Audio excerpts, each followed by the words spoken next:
The church bell rang, and every rich woman in Redstone sat up straight like a shot had been fired.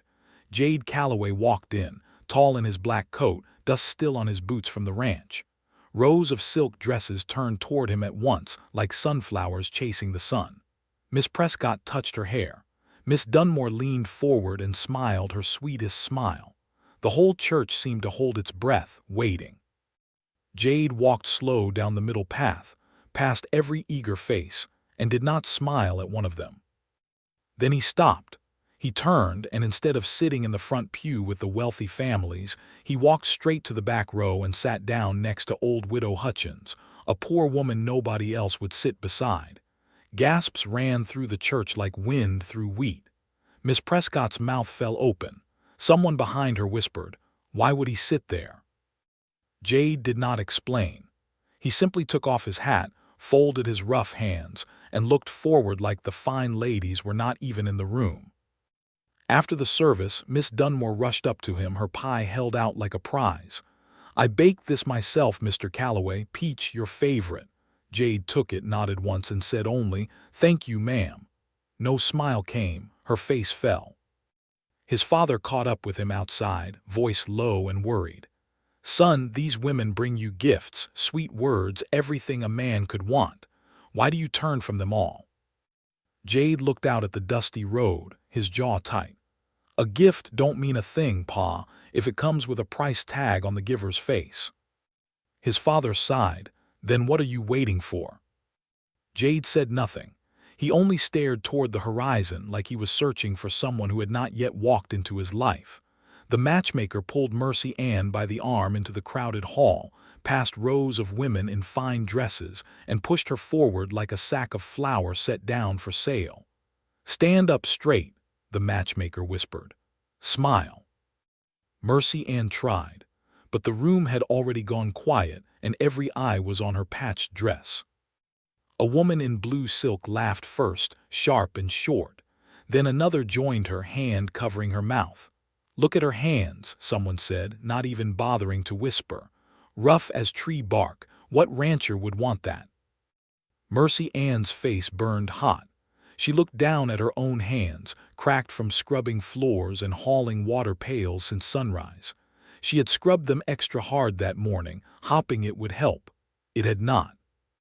The matchmaker's smile turned stiff. She leaned close to Mercy Ann's ear. "Perhaps you should wait outside, dear." Mercy Ann did not argue. She lifted her chin, turned, and walked out through the tall doors, her worn boots echoing loud in the sudden silence behind her. Nobody followed. Nobody called her back. Outside, the cold evening air hit her face.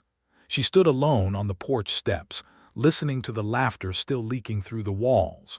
Her hands shook, not from cold, but from the shame sitting heavy in her chest. She thought of her mother's old words, "A rich dress don't make a rich heart, child." Mercy Ann straightened her shoulders. She would not let them see her cry, not tonight, not ever. She walked home alone under a sky full of stars, her worn boots kicking up dust with every step. The road was long and dark, but she did not slow down. "One day," she whispered to the empty road, "someone will look past my hands and see my heart." She did not know a fire, and a man who never smiled waited just beyond the horizon of her small, hard life. The Calloway Ranch glowed with lantern light, and fine carriages lined the road like a row of polished beetles. Every wealthy family in Redstone had come. Hopping tonight was the night Jade finally chose a bride. Mercy Ann was not one of the guests. She stood by the back door, arms full of warm bread for the inn's order, her plain dress a gray shadow against the bright silk swirling past her. Then a lantern swung too close to the barn wall. Nobody saw it fall, but everyone heard the crack and then the roar. Fire climbed the barn wood fast, orange and hungry, biting into the dark sky. Horses screamed inside, kicking against their stalls. Smoke rolled out thick and black.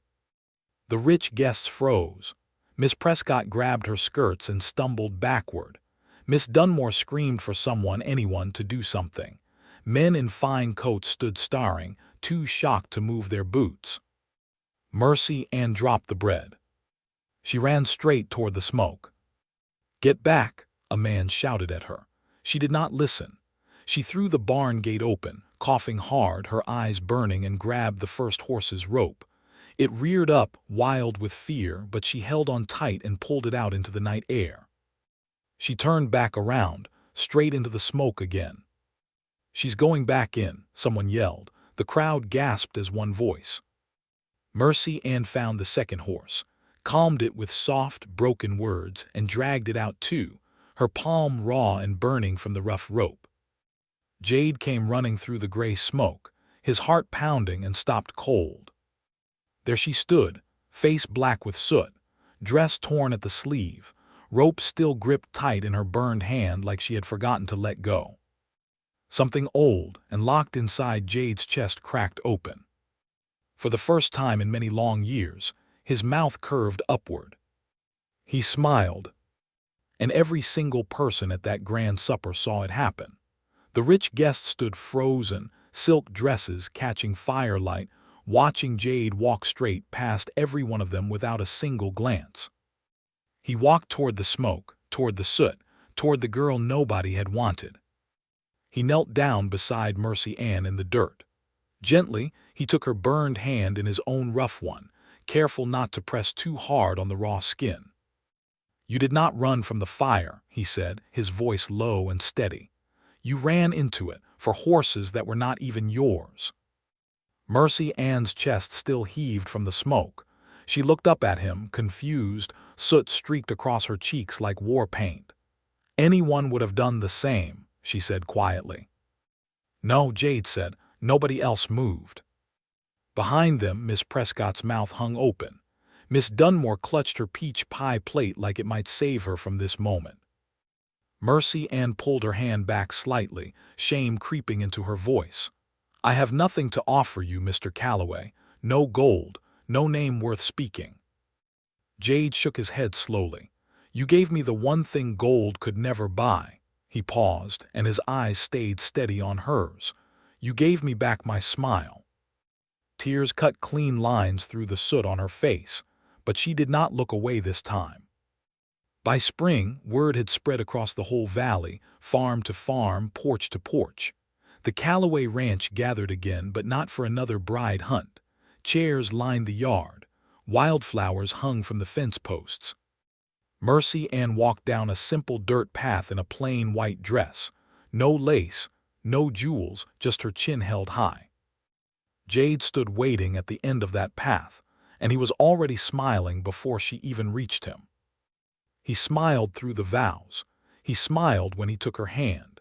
He smiled wide and unashamed in front of every rich family who once turned her away. The poor, rejected bride had won his heart in one single evening, and now she would keep it for a lifetime.